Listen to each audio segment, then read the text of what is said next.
রাজাপুরে TCB dealer নিয়োগে অনিয়ম ও জালিয়াতির অভিযোগ, এলাকাবাসীর বিক্ষোভ। দেশ বাঁচাবো আমরা সবাই, প্রতিনিধি।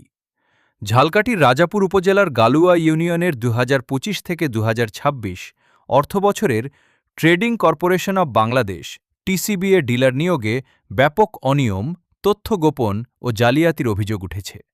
এ ঘটনার প্রতিবাদে ও বিতর্কিত ডিলারশিপ বাতিলের দাবিতে মঙ্গলবার দুপুরে গালুয়া বাজারে বিক্ষোভ ও প্রতিবাদ সমাবেশ করেছেন স্থানীয় বাসিন্দারা।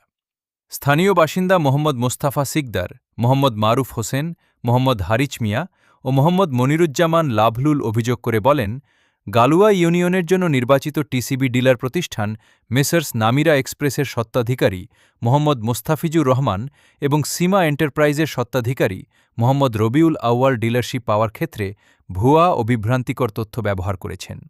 তারা আরও জানান, গত সোমবার রাতে গালুয়া বাজারের আলমদিনা জেনারেল স্টোরে তড়িঘড়ি করে মেসার্স নামিরা এক্সপ্রেসের একটি সাইনবোর্ড টানানো হলেও দোকান মালিক এ বিষয়ে সন্তোষজনক কোনো ব্যাখ্যা দিতে পারেননি। পরবর্তীতে সংশ্লিষ্ট ব্যক্তিরাই সেই সাইনবোর্ড খুলে ফেলেন। অন্যদিকে সীমা এন্টারপ্রাইজ নামে কোনো প্রতিষ্ঠানের বাস্তব অস্তিত্বই খুঁজে পাওয়া যায়নি বলে দাবি করেন তারা।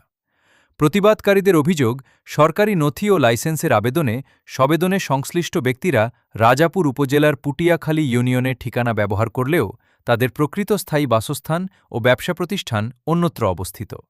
অথচ ইউনিয়ন ভিত্তিক টিসিবি ডিলার নিয়োগের ক্ষেত্রে সংশ্লিষ্ট এলাকার স্থায়ী বাসিন্দা ও ব্যবসায়ী হওয়া অন্যতম প্রধান শর্ত।